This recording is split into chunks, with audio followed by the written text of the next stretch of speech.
여러분 안녕하십니까? 광주 MBC 뉴스데스크입니다. 총선을 앞둔 민심 변화를 추적하기 위해 MBC는 지난달부터 전국에 걸쳐 고정된 응답자를 대상으로 패널 조사를 실시하고 있습니다. 이 중에서 광주 전라권의 응답만을 분석해봤더니 중도, 무당층의 표심이 출렁이고 있는 것으로 나타났습니다. 주현정 기자가 전해드립니다. 총선을 앞두고 이낙연, 이준석 등 거대 양당의 두 전직 대표를 비롯해 용해인, 금태섭 등의 신당들이 대거 출연하면서 광주 전라 유권자들의 표심은 어떤 변화가 있을까요?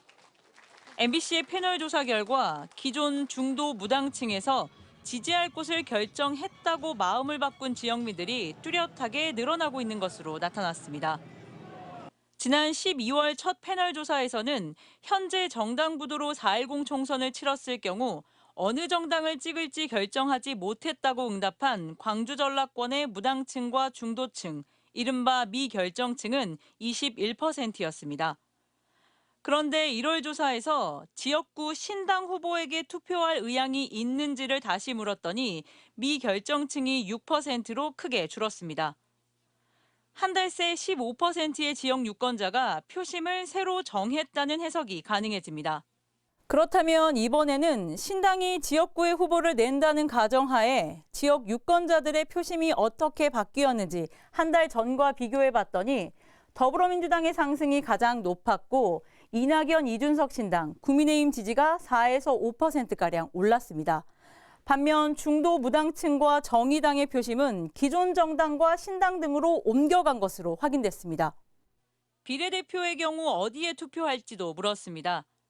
그랬더니 민주당이 가장 높았고 다음으로는 용해인 의원의 개혁연합신당이 많았습니다. 뒤이어 이낙연 신당과 국민의힘, 이준석 신당과 정의당 순으로 나타났습니다.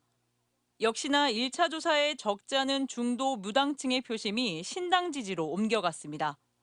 우리나라 유권자들의 특성 중에 하나가 누구를 찍을 것이냐라고 하는 결정을 막판까지 유보를 합니다. 그래서 그런 측면에서 보면 중도층이 얼마나 되느냐라고 하는 부분도 이번 조사는 MBC가 코리아 리서치에 의뢰해 지난해 12월 13일부터 닷새간, 지난 10일부터 사흘간 모두 두 차례에 걸쳐 전국 1,500명을 대상으로 실시했으며 이 가운데 광주 전라 응답자는 1차 147명, 2차 133명입니다.